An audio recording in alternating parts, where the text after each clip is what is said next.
Welcome to the Authority File, the academic library podcast from Choice, brought to you this week by Rowman and Littlefield. I'm Bill Mickey, the host of the podcast and the editorial director at Choice. This week, I continue my conversation with Hyunju Clarke, Raymond Pun, and Monnee Tong about their book, Asian American Librarianship and Library Services. In this episode, Janet explores the institution's role in diversifying the profession and talks about some of the strategies librarian Cynthia Del Rosario employs to convince students from underrepresented groups that librarianship is a viable career choice with which they can still have a positive impact on their communities. Okay, so you open part 3, which is sort of the leadership section of the book, with a fantastic entry by Adrienne Lim, who we talked about earlier, who in her essay brings up a key point that there's a wealth of data, studies, evidence, committees, task forces that address diversity and the lack of it in librarianship. Particularly in leadership positions. But libraries don't seem to be making much progress, Lim points out. And, I'm wondering why, doesn't all this effort result in more than just sort of this sort of small or incremental change? I'll start with that. I think that that's a really good observation and, a difficult reality for us to stomach. But really, I think, in my experience, it's the status quo. The academic institutions are actually quite conservative power structures. And, we know that the dominant power structure is hard and slow to change. There is a balance between buying into the power structure or maintaining a critical distance. So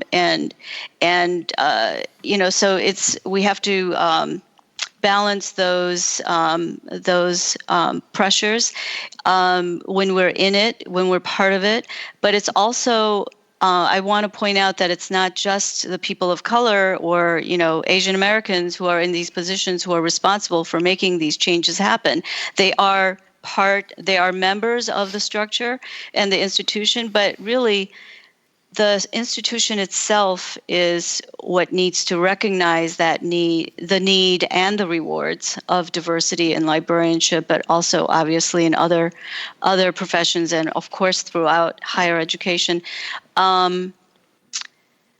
What the institution will find when it looks for change agents like Adrienne Lim are other people that we feature in the book, like Sandy Wee of San Mateo County Library System, who has an interesting. There's an interesting part of the interview, which is that, unlike many of the people featured in the book, she's an access services person. She's a back-end, traditionally what we would think of as a back-end person, but she has been very actively advocating from where she is, from that back-end perspective, on acquiring English language, non-English language materials to meet the needs of Chinese and Spanish speakers in her county, or making sure that search committees have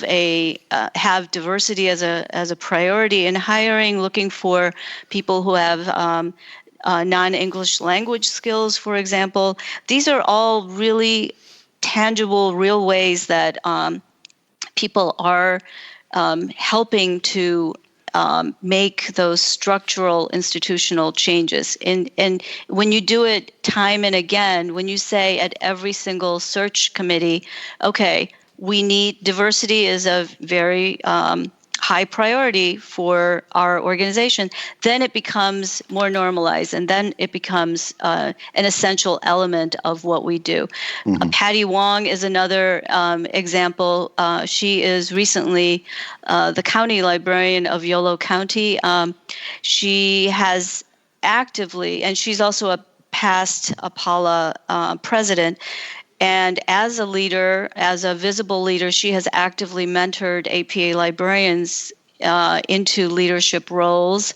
And she does that from Yolo. She did it from Yolo County, but she did it for librarians all over the country. And Miriam Tullio, who is recently from the New York Public Library, also made it a personal mission to mentor future librarians and future leaders. And she specifically works with APA librarians, but very supportive of people of color librarians. So it's those things really help.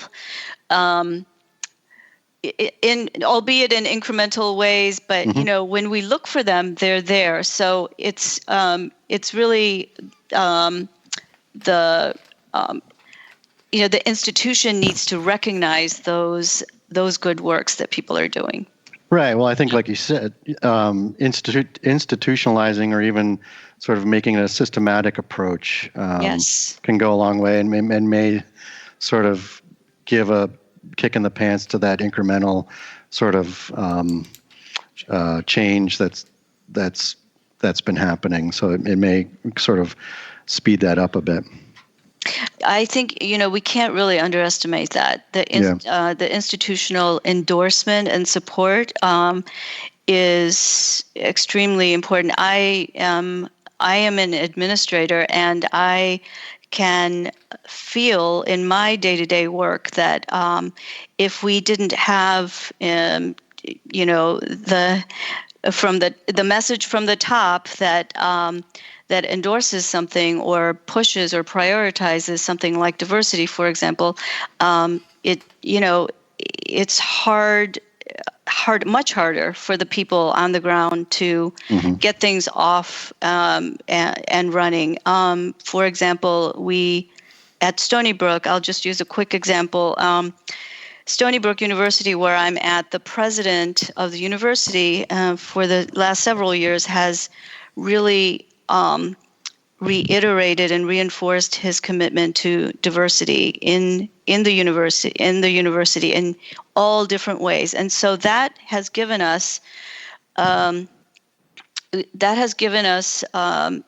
great leeway in coming up with and exploring ways to bring diversity into the library through our programming, through our services, and our collections. It just opens up the roads, for us. Instead of barriers, we actually have open doors. Makes a huge difference. Right, Ray. I think you wanted to jump in there. Oh yeah, I was just going to say that. Echo what Janet said, and also all the contributors in the leadership section, you notice that there is a reoccurring pattern, or in some ways they're having a dialogue with each other. It's really interesting because you see what they're trying to do, and in some ways it seems like it's moving slowly, but actually collectively it's gaining momentum. Like for instance, Shumao Wong, who gratefully spent his time. We're really grateful for him to give time to write this, because he's the dean of the libraries at University of Cincinnati, and he's been explaining that this process is obviously a slow one, but there are pipelines being developed from the Association of Research Libraries, the ARL they call it, and also in other leadership initiatives that he's part of, and he is personally mentoring and creating those opportunities for his team and anyone he meets as well. So I see those people, the leaders, are making an effort to support diversity and continuously promote it from the top. Yeah, that's a good point, Ray. I mean, it's you read some of these chapters, and you kind of forget when you're reading them, like you're reading one person's perspective, but like you said, collectively, the contributors are all working on these things simultaneously. Which, as you say, across the country does affect change on a broader scale than if you're sort of reading one of these chapters all by itself. Right, I agree. Yeah. Our guests this week, Janet Hyunju Clarke, Raymond Pun, and Monnee Tong, appear courtesy of Rowman and Littlefield. For more perspective on the professional journeys of Asian American and Pacific Islander librarians, check out their edited volume, Asian American Librarians and Library Services.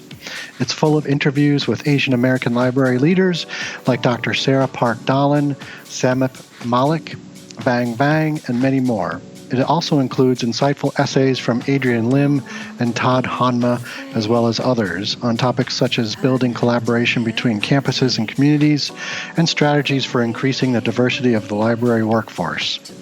When you order from Rowman.com, that's ROWMAN, use the promo code CHOICEPOD17 to save 30% off the cover price. One of the things stuck out for me in this section too is also from an interview. I think it was an interview, Janet, that you did with Cynthia Del Rosario, who is the Diversity, Equity, and Access Officer for the University of Washington Information School. And she made Cynthia pointed out that a new component to her job is to promote the diversity in faculty. And Janet, I'm wondering if you can talk about some of the key takeaways from that interview that you had. Yes, that was a great interview. I really enjoyed hearing about her work and her journey. Her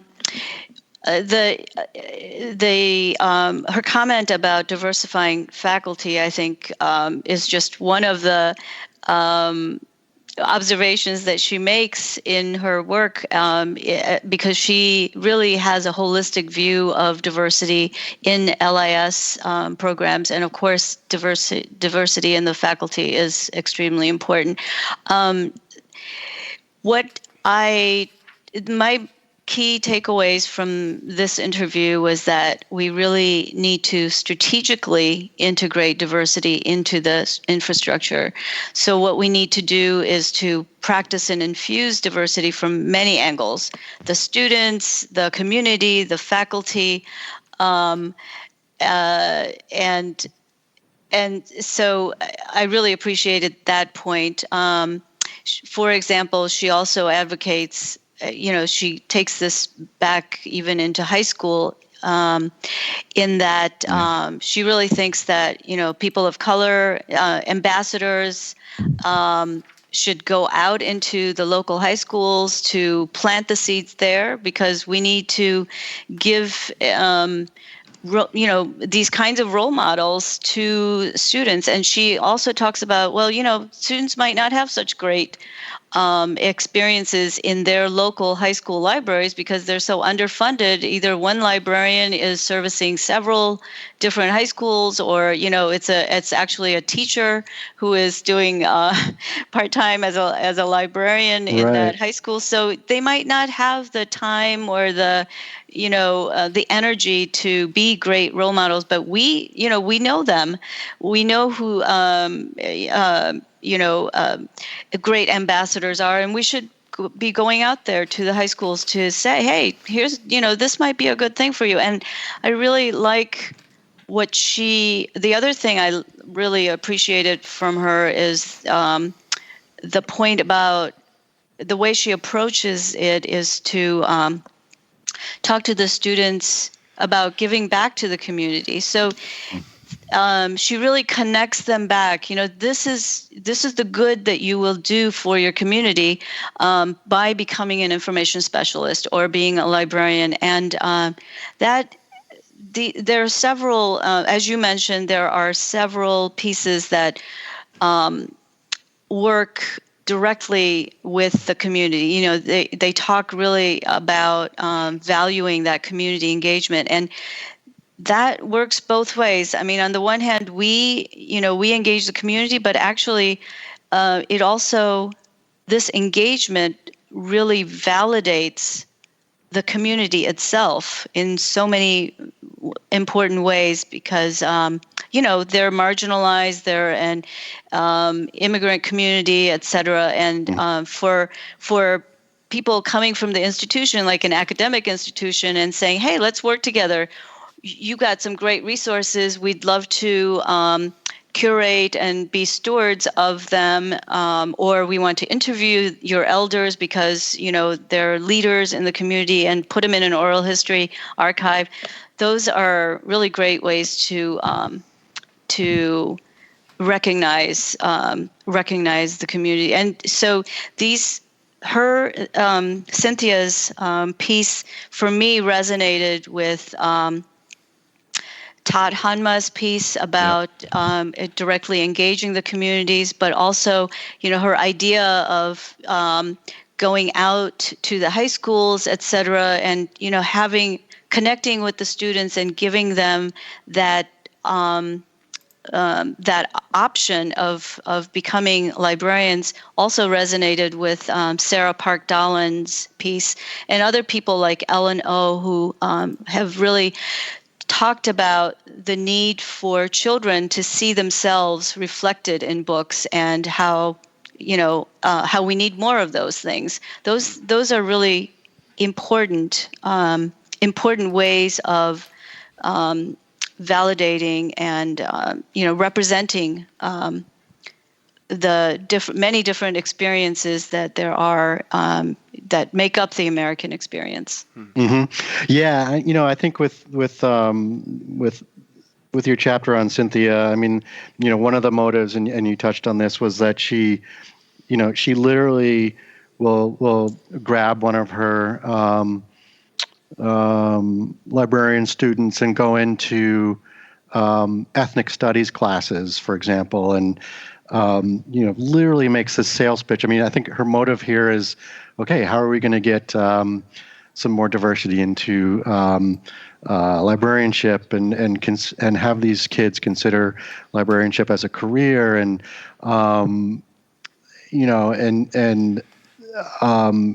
so she's up there in front of this class,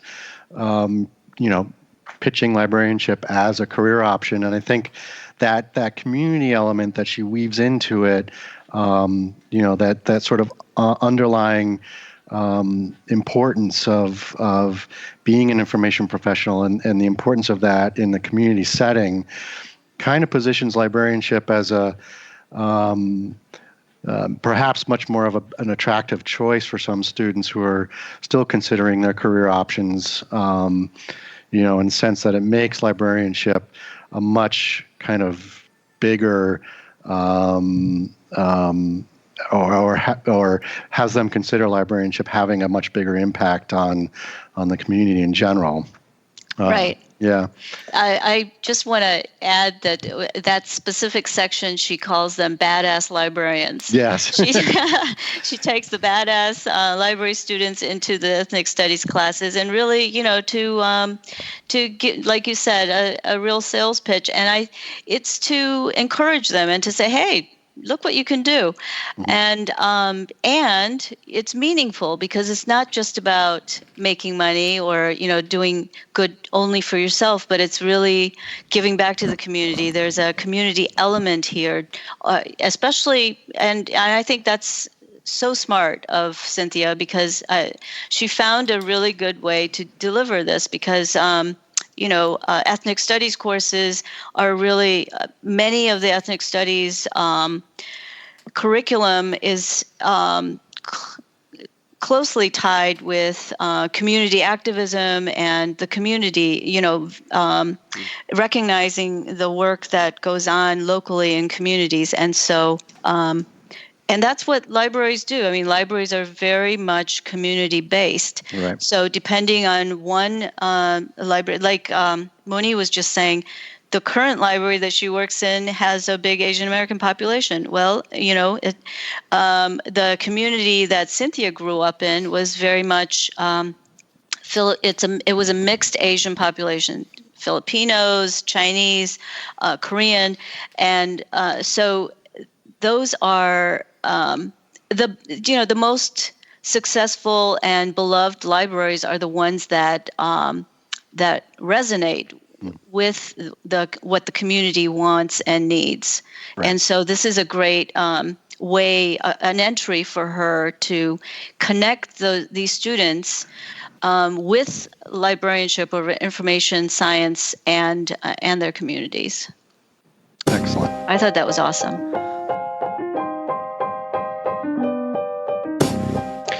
You just heard from Janet Hyunju Clarke, Raymond Pun, and Monnee Tong. This concludes episode 3 of our 4-part series. This episode was brought to you by Rowman and Littlefield and Choice. Be sure to join us for the next episode where Monnee talks about diversifying librarianship. We really need to diversify our staff so that we can properly serve our community. Not that you can't serve a community if you have staff that don't look like your constituents or your patrons. But it really, I think that it definitely helps to relate better to your community. You can search for and listen to all of the episodes of the Authority File podcast on iTunes, Google Play, or Stitcher. You can also find the podcast on our website. Just click on the librarianship dropdown. If you like what you hear, please take a moment to give us a review on your favorite podcast app. That's all for this week. Thanks for joining us.